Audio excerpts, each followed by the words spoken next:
கண்ணியத்துக்குரிய அல்லாஹுவின் நல்லடியார்களே, குர்ஆன் முதலாவது நம்முடைய சங்கைக்குரிய உஸ்தாத் அவர்கள் அதனுடைய விளக்கத்தை அழகாக சொன்னார்கள்.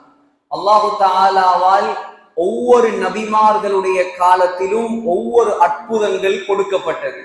அதற்கு மூசா அலைஹிஸ்ஸலாத்துக்கு அல்லாஹ் ஒரு கடியை கொடுத்திருந்தால், அவர் நினைத்தால் அந்த கடியை அல்லாஹ் பாம்பாக மாற்றுவார். அதற்கு ஈசா அலைஹிஸ்ஸலாத்துடைய கையை அல்லாஹ் அற்புதமாக படைத்திருந்தார். ஒரு பிறவி குருடரின் மீது கையை வைத்தால் அவருக்கு பார்வை வந்துவிடும். அதே போல அதற்கு ஈசா அலைஹிஸ்ஸலாம் ஒரு ஜனாசாவை பார்த்து நீ எழும்பு என்று சொன்னால் அந்த ஜனாசா எழும்பும். அதற்கு தாவூத் அலைஹிஸ்ஸலாம் இரும்பை அல்லாஹ் அவருக்கு சொத்தாக ஆக்கி கொடுத்திருந்தார். இதே போல் முஹம்மது ஸல்லல்லாஹு அலைஹி வஸல்லம் அவர்களுக்கு அல்லாஹ் கொடுத்த ஆகப்பெரிய அற்புதம் தான் அல் குர்ஆன். அல்லாஹ் தஆலாவுடைய குர்ஆனுக்கு விளக்கம் சொல்வார்கள், கலாமுல்லாஹில் முஅஜிஸ், எல்லாரையும் ஏலாமல் ஆக்கக்கூடிய அல்லாஹ்வுடைய பேச்சு. அதற்கு சொன்னாங்க, அல்லாஹ் குர்ஆன்ல 3 இடத்துல சவால் விடுறான். 3 இடத்துல ஃபல்யது பிஹதீஸின் மிஸ்லி, உங்களுக்கு ஏழுமண்டா இத போல ஒரு குர்ஆனை கொண்டு வந்து காட்டு. யாராலையும் கொண்டு வர முடியல.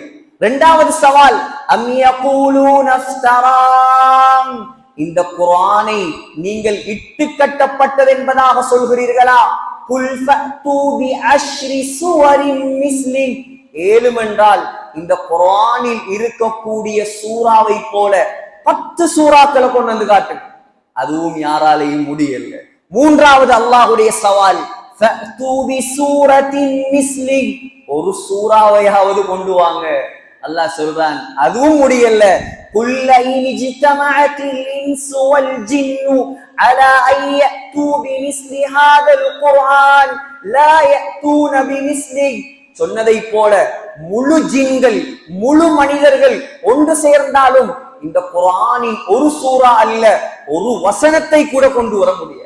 அவ்வளவு மகத்தான, யாராலையும் கொண்டு வர முடியாத அல்லாஹ்வுடைய அற்புதமான பேச்சுதான் இந்த குர்ஆன். எல்லாமே இந்த குர்ஆனில் இருக்கிறது. அல்லாஹ் சொல்லிவிட்டான், மா ஃபர்ரத்னா ஃபில் கிதாபி மின் ஷை, இந்த குர்ஆனில் நாங்க எந்த குறையும் வைக்கல. ஏ முஸ்லிம்களே, இந்த குர்ஆனில் நாங்க எந்த குறையும் வைக்கல. வனஸ்ஸல்னா அலைக்கல் கிதாப திபியானன் லிகுல்லி ஷை, எல்லாவற்றையும் நாங்கள் விளங்கப்படுத்தி இருக்கிறோம். அல்லாஹ் சொல்றான், இந்த குர்ஆன்ல என்ன இருக்கிறது தெரியுமா? வஹுதன், நேர்வழி இந்த குர்ஆனில் தான் இருக்கிறது. வரஹ்மா, அல்லாஹ்வுடைய அருள் இந்த குர்ஆனில் இருக்கிறது. வபுஷ்ரா, முஸ்லிம்களே உங்களுக்கு நன்மாராயமும் இந்த குர்ஆன்ல தான் இருக்குது. ஆக சகோதரர்களே, இன்று நாம் ஓதக்கூடிய இந்த குர்ஆன் 1400 வருடங்களுக்கு முன்னால் ஸல்லல்லாஹு அலைஹி வஸல்லமுக்கு அல்லாஹ் இறக்கி வைத்த குர்ஆன். இந்த குர்ஆனை அல்லாஹ் 3 கட்டமாக இறக்கினான். அல்லாஹ் இந்த குர்ஆனை 3 கட்டமாக இறக்கினான். முதலாவது அல்லாஹ் இந்த குர்ஆனை எங்கே வைத்திருந்தான் என்றால், 7வது வானத்துல அல்லாஹ்வுடைய ஒரு ஏடு இருக்குது. அந்த ஏட்டுக்கு பெயர் லவ்ஹுல் மஹ்ஃபூஸ். இன்னஹு லகுர்ஆனுன் கரீம் ஃபீ கிதாபின் மக்னூன், முழு குர்ஆனை அல்லாஹ் ஆரம்பத்தில் வைத்திருந்தது லவ்ஹுல் மஹ்ஃபூஸ். அல்லாஹ் தஆலா என்ன செய்தான்? லவ்ஹுல் மஹ்ஃபூஸ்ல இருக்கக்கூடிய குர்ஆனை முதலாவது வானத்துக்கு இறக்க விரும்பினான். அல்லாஹ் வானலோகத்துல 2 பள்ளிவாசல் கட்டி வைத்திருக்கிறார். சஹீஹான ரிவாயத்துகளின் படி முதலாவது பள்ளி 7வது வானத்துல காபத்துல்லாவுக்கு நேராக இருக்குது. அந்த பள்ளிவாசலுக்கு பெயர் பைத்துல் மஅமூர். ஹஜ்ரத் இப்ராஹிம் அலைஹிஸ்ஸலாத்தை அந்த பள்ளிவாசல்ல தான் ஸல்லல்லாஹு அலைஹி வஸல்லம் சந்தித்தார்கள். புகாரியுடைய ஹதீஸ், தபரானியில் வருகிறது. ஸல்லல்லாஹு அலைஹி வஸல்லம் சொன்னார்கள், அது எவ்வளவு பிரம்மாண்டமான பள்ளி என்றால், ஒவ்வொரு நாளும் அந்த பள்ளிவாசலுக்குள் 70,000 மலக்குமார்கள் நுழைகிறார்கள். நுழையக்கூடிய யாரும் திரும்பி வருவது கிடையாது. இது 7வது வானத்துல காபாவுக்கு நேராக இருக்கும் பள்ளிவாசல்.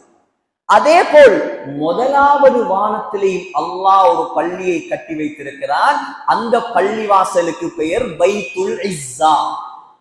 பைத்துல் இஸ்ஸா, நசாயி, ஹாக்கிம், பைஹகி போன்ற கிரந்தங்களில் வரக்கூடிய ரிவாயத் 7வது வானத்துல இருந்த குர்ஆன அப்படியே மொத்தமாக அல்லாஹ் 1வது வானத்தில் இருக்கக்கூடிய பைத்துல் இஸ்ஸா என்ற பள்ளிவாசலுக்கு இறக்கி வைத்தான் லைலத்துல் கத்ருடைய இரவில். அதுக்கு பின்னால் தான் 1400 வருடங்களுக்கு முன்னால் 23 வருட காலங்களின் இடைவெளியில் அல்லாஹ் கொஞ்சம் கொஞ்சமாக இந்த குர்ஆனை இந்த உலகத்துக்கு இறக்கி வைத்தான். எனவே ரமலான் மாதத்தில் இறக்கப்பட்டதால் ரமலான் மாதம் மாதங்களில் சிறந்த மாதமாக மாறியது. குர்ஆனை ஜிப்ரீல் அலைஹிஸ்ஸலாம் சுமந்து வந்ததால் ஜிப்ரீல் அலைஹிஸ்ஸலாம் மலக்குமார்களில் எல்லாம் சிறந்தவராக மாறினார். குர்ஆனை முஹம்மத் ஸல்லல்லாஹு அலைஹி வஸல்லம் ஏற்றுக்கொண்டதால் ஸல்லல்லாஹு அலைஹி வஸல்லம் நபிமார்களுக்கெல்லாம் சிறந்தவர்களாக மாறினார்கள். ஸல்லல்லாஹு அலைஹி வஸல்லமுடைய காலத்தில் இந்த குர்ஆன் ஒன்று திரட்டப்பட்டது. எப்படி என்று சொன்னா, சஹாபாக்கள் வஹி இறங்க இறங்க எலும்புகள்ல, கல்லுகள்ல, ஈச்ச ஓலைகள்ல, ஈச்ச நார்கள்ல எழுதி வச்சிருந்தாங்க. குறிப்பாக ஸல்லல்லாஹு அலைஹி வஸல்லம் கிட்டத்தட்ட 60 சஹாபாக்கள் வைத்திருந்தார்கள் வஹியை எழுதுவதற்காக மட்டும் 60 சஹாபாக்கள். அதில் 11 பேர் ஆக பிரபல்யமானவர்கள். 1-2 பேர் 4 ஹலீஃபாக்கள், ஸைத் இப்னு சாபித் ரலியல்லாஹு அன்ஹு, முஆவியத் இப்னு அபீ சுஃபியான், யஸீத் இப்னு அபீ சுஃபியான் ரலியல்லாஹு அன்ஹு, இவர்கள் எல்லாம் வஹியை எழுதியவர்கள். இதே போல அதிகமான சஹாபாக்கள் குர்ஆனை பாடமாக்கினார். முக்கியமாக பெண்கள். ஸல்லல்லாஹு அலைஹி வஸல்லமுடைய 3 மனைவிமார், அம்மா ஆயிஷா ரலியல்லாஹு அன்ஹா, அம்மா உம்மு சலமா ரலியல்லாஹு அன்ஹா, அதே போல் அம்மா ஹஃப்ஸா ரலியல்லாஹு அன்ஹா, இவர்கள் எல்லாம் குர்ஆனை பாடமாக்கி இருந்தார்கள். இதே நிலைமையில ஸல்லல்லாஹு அலைஹி வஸல்லம் மௌத்தாயிட்டார். ஸல்லல்லாஹு அலைஹி வஸல்லமுக்கு பின்னால் அபூபக்கர் ரலியல்லாஹு அன்ஹு ஆட்சிக்கு வந்தார். 2.5 வருடங்கள் மாத்திரம், 2 வருடம் 3 மாதம். அபூபக்கர் ரலியல்லாஹு அன்ஹுடைய ஆட்சியில தான் ஹிஜ்ரி 11ஆம் ஆண்டு ஹஸரத் அவர்கள் ஞாபகப்படுத்திய முஸைலிமத்துல் கத்தாப், பொய் நபி, அந்த பொய் நபியோடும் அபூபக்கர் ரலியல்லாஹு அன்ஹுடைய முஸ்லிம்களோடும் யுத்தம் நடந்தது. அந்த யுத்தத்துல 1200 முஸ்லிம்கள் கொல்லப்பட்டார்கள். அந்த 1200 முஸ்லிம்கள்ல 70 பேர் குர்ஆனை பாடமாக்கின ஹாஃபில்கள். உடனே உமர் ரலியல்லாஹு அன்ஹு சொன்னாங்க, நாங்க அவசரமாக குர்ஆனை ஒன்று சேர்ப்போம். ஏன் ஹாஃபில்கள் எல்லாம் மௌத்தாகிறான், உடனடியாக குர்ஆனை ஒன்று சேர்க்கணும். நீங்க ரிவாயத் சுருக்கமாக சொல்றேன். அபூபக்கர் ரலியல்லாஹு அன்ஹு உடன்பட்டார். ஸைத் இப்னு சாபித் ரலியல்லாஹு அன்ஹுவை கூப்பிட்டார். அவருடைய தலைமையில் குர்ஆன் ஒன்று திரட்டப்பட்டது. உலகத்துல முதலாக குர்ஆனை ஒன்று திரட்டிய பெருமை ஹஸரத் உமர் ரலியல்லாஹு அன்ஹு அவர்களுக்கு சாரும். அந்த குர்ஆன் ஒரு குர்ஆன் தான். அந்த குர்ஆன் ஹஸரத் அபூபக்கர் மௌத்தாகும் வரைக்கும் அவர்களுடைய கையில், அதற்கு பின்னால் உமர் ரலியல்லாஹு அன்ஹு மௌத்தாகும் வரைக்கும் அவர்களுடைய கையில். உமர் ரலியல்லாஹு அன்ஹு மௌத்தானதற்கு பின்னால் உமர் ரலியல்லாஹு அன்ஹுடைய மகள் ஹஃப்ஸா ரலியல்லாஹு அன்ஹா அவர்களுடைய கரத்திலே அந்த குர்ஆன் போனது. 3வது ஹஸரத் உஸ்மான் ரலியல்லாஹு அன்ஹுடைய ஆட்சி வந்தது. வந்த நேரம் ஹுதைஃபா ரலியல்லாஹு அன்ஹு, புகாரியில வருது, ஹஸரத் உஸ்மான் ரலியல்லாஹு அன்ஹுடைய ஆட்சி காலத்துல இர்மீனியா என்ற பகுதி, இங்கிலீஷ்ல ஆர்மீனியான்னு சொல்லுவாங்க, இர்மீனியா என்ற பகுதி, அதாவது ஆசர்பைஜானுக்கு பக்கத்துல இருக்குது. ஒரு பிளைட் ஒன்று விழுந்துச்சு கிட்டத்துல, உங்களுக்கு தெரியும். அந்த ஆசர்பைஜானுக்கு பக்கத்தில் இருக்கக்கூடிய ஆர்மீனியா என்ற இடத்துக்கு ஹஸரத் ஹுதைஃபா ரலியல்லாஹு அன்ஹு படையெடுத்து போனார். படையெடுத்து போன நேரம் அங்க பார்த்தா மக்கள் எல்லாம் ஒவ்வொருத்தரும் வித்தியாசமாக குர்ஆனை ஓதிக்கொண்டிருக்கிறார். உடனே வந்து சொன்னாங்க, உஸ்மான் ரலியல்லாஹு அன்ஹு கூப்பிட்டு, யா அமீரல் முஃமினீன், ஏ ஜனாதிபதியே, கலீஃபாவே, அதிரிக் ஹாதிஹில் உம்மத, இந்த சமூகத்தை, இந்த முஸ்லிம் சமூகத்தை எப்படியாவது காப்பாத்துங்க. ஏன் தெரியுமா? எப்படி யூதர்கள் தௌராத்துல கருத்து வேற்றுமை பட்டார்களோ, எப்படி நசாராக்கள் இஞ்சியில குழப்பினாங்களோ, இதே போல இந்த முஸ்லிம்கள் குர்ஆன்ல பிரிஞ்சு போறதுக்கு முன்னால எப்படியாவது இந்த சமுதாயத்தை காப்பாத்து. உடனே உஸ்மான் ரலியல்லாஹு அன்ஹு ஹப்சா நாயகியிடம் ஆளை அனுப்பி அவங்கள்ட்ட இருந்த குர்ஆனை எடுத்து 6 பிரிண்ட் எடுத்தாங்க. 3 சஹாபாக்களை நியமிச்சாங்க. 3 சஹாபாக்களை நியமிச்சு ஸைத் இப்னு சாபித், சயீத் இப்னுல் ஆஸ், அப்துர்ரஹ்மான் இப்னுல் ஹாரிஸ் என்ற 3 சஹாபாக்களை நியமித்து குர்ஆனை 6 பிரிண்ட் எடுத்தாங்க. ஒரு பிரிண்ட கூஃபாக்கு அனுப்பினாங்க. ஈராக்குடைய கேபிட்டல் பக்தாத்ல இருந்து 170 கிலோமீட்டர் போகும். ஒரு பிரிண்ட 6 பிரிண்ட்ல ஒரு பிரிண்ட் கூஃபா, 2வது டமஸ்கஸ் சிரியாவுடைய கேபிட்டல், 3வது பஸ்ரா ஈராக்குடைய முக்கியமான இன்னொரு நகரம், 4வது மக்கா, 5வது பஹ்ரைன், 6வதை தன்னிடம் வைத்துக் கொண்டார்கள். வைத்துக் கொண்டு விட்டு எல்லா கவர்னர்மாருக்கும் கட்டளை போட்டாங்க, இந்த குர்ஆன் எந்த குர்ஆனை நான் அனுப்பினேனோ அந்த குர்ஆனை மட்டும் நீங்க பிரதி எடுத்து முழு உலகத்துல உள்ள எல்லா முஸ்லிம்களுக்கும் அனுப்பி வைங்க, மத்த எல்லா குர்ஆனையும் பத்த வைத்து விடுங்கள். அவங்க சொன்னதை போல குர்ஆன் அப்படியே ஏனைய குர்ஆன் பத்த வைக்கப்பட்டுச்சு. உஸ்மான் ரலியல்லாஹு அன்ஹுடைய குர்ஆன் மாத்திரம் மிஞ்சிச்சு. இந்த பெரிய சேவையை செய்ததால் அவருக்கு ஜாமிஉல் குர்ஆன், குர்ஆனை ஒன்று திரட்டியவர் என்ற பெயரும் சூட்டப்பட்டது.